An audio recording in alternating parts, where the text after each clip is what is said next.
Assalamualaikum, salam sejahtera dan selamat kembali ke channel Abang.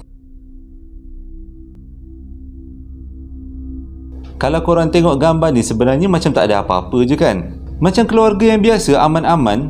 Mak bapa ada 13 orang anak, tapi sebenarnya keluarga ni menyimpan satu rahsia yang sangat-sangat teruk, di mana 13 orang anak ni sebenarnya dah didera oleh mak ayah dia sejak daripada kecil sampai besar. 13 orang anak ini sebenarnya dilahirkan oleh sepasang suami isteri, iaitu David dan Louis.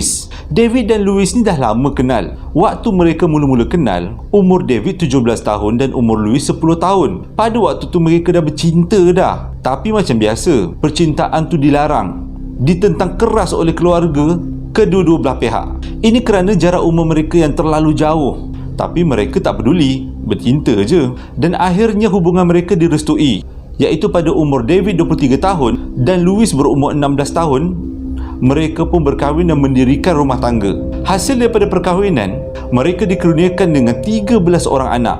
8 daripadanya perempuan, yang lebihnya lelaki. Tapi ada satu masalah dekat sini. Sejak daripada kecil, Louis, si ibu, ada masalah psikologi sebab didera oleh keluarga dia, iaitu datuk dia sendiri, telah merogolnya sejak daripada kecil. Jadi dia macam mental dah tak berapa nak stabil lah. Tapi satu kampung tak tahu, yang pasangan suami isteri ni dera anak dia macam nak gila. Semuanya terbongkar pada 14 Januari 2018. Dua orang anak, yang pertama dan yang kedua, melarikan diri daripada rumah untuk mendapatkan bantuan. Tapi di pertengahan jalan, dia orang balik semula ke rumah tu sebab dia orang macam tak confident nak pergi keluar. Kalau korang nak tahu, seumur hidup anak-anak 13 orang ni tak pernah keluar daripada rumah. Jadi bila sekali dia orang keluar daripada rumah, dia orang rasa takut. Sebab itu lepas melarikan diri, dia orang patah balik. Tapi sebelum patah balik tu, dia sempatlah jumpa dengan salah seorang jiran. Ada ceritalah masalah dia dengan jiran tu. Jiran tu sempat bagi nombor 999. Dia cakap, "Nak, kalau kau ada masalah, telefon nombor ni, dia akan tolong kau." Budak-budak ni mana pernah bergaul dengan dunia luar, jadi dia tak tahulah nombor 999 tu nombor apa. Tapi dia simpan nombor tu. Tapi bila dia patah balik ke rumah, dia duduk kat rumah tu, dia tengok adik-beradik dia kena seksa semula. Dia tak tahan. Dia bertekad untuk telefon 999 dan dapatkan bantuan.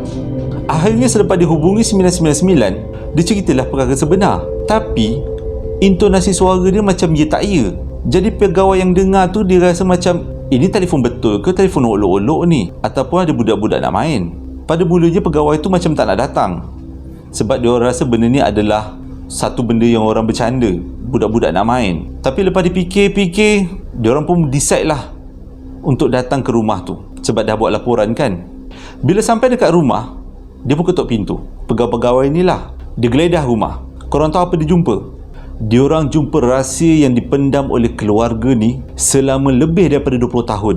Diorang jumpa 12 orang budak dikurung dalam bilik dalam keadaan yang sangat menyayat hati. Badan diorang kurus kering. Lepas tu ada kudis. Ada daripada adik-beradik tu, kakinya kena rantai, tangannya kena rantai. Kesan lempang, kesan terajang memang banyak lah. Habis satu badan. Bukan seorang Boleh kata semua adik-beradik mengalami benda yang sama. Gila tak gila mak macam ni, bapak macam ni. Dan adik-beradik ni tak dibenarkan mandi. Bau jangan cakap lah, dah bau macam binatang. Dan lebih mengejutkan lagi, pihak pegawai yang datang tu, bila dia tengok budak-budak ni, walaupun umur dah tua, tapi keadaan muka diorang cengkung, macam zombie. Orang tak cukup makan. Kesian kan? Korang bayangkanlah, anak sulungnya yang berumur 29 tahun, berat badannya hanya 37 kg. Dia sama berat dengan beras. Ringan tak ringan. Dan bila pegawai-pegawai ni temu ramah dengan budak-budak ni, diorang ni tak pandai bercakap sebab tak pernah bergaul dengan orang kan. Benda-benda asas dalam kehidupan pun tak tahu. Contohnya telefon, menghubungi orang tak tahu. Nak bercakap pun takut-takut. Gila lah kes ni. Dan mula-mula pihak polis dan pihak pegawai ni datang, budak-budak ni rasa takut sebab diorang tak diberitahu siapa polis, siapa doktor. Diorang tak tahu, tak pernah pergi sekolah, tak pernah bergaul. Dan bila bawa ke hospital, doktor bagi ubat, diorang boleh takut meronta-ronta. Ubat pun diorang tak kenal. Dan hasil daripada soal selidik, rupanya memang diorang tak pernah keluar. Diorang didera daripada kecil sampai besar.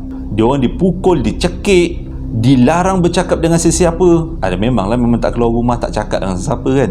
Dan lebih teruk lagi, pergi tandas pun tak boleh. Basuh tangan sampai pergelangan tangan je. Kalau dia orang nak berak, kena berak kat situ, kencing kat situ je. Polis pun tak tahu kenapa laki bini ni buat anak-anak dia macam tu. Bukan anak orang lain, anak sendiri kot. Dan biasalah laki bini ni kena tangkap lah. Lepas kena tangkap, kena bicara. Hasil daripada perbicaraan, dia orang dipenjara seumur hidup. Sebab dia orang dapati dia orang telah mendera darah daging sendiri. Tapi waktu perbicaraan, tahu pula si David dengan Louis nangis-nangis, cakap dia orang tak bersalah. Terima kasih sebab dah menonton video abang penuh sampai habis. Abang harap ini menjadi pengajaran untuk kita semua. Hingga berjumpa lagi dalam posting abang yang akan datang. Assalamualaikum warahmatullahi wabarakatuh.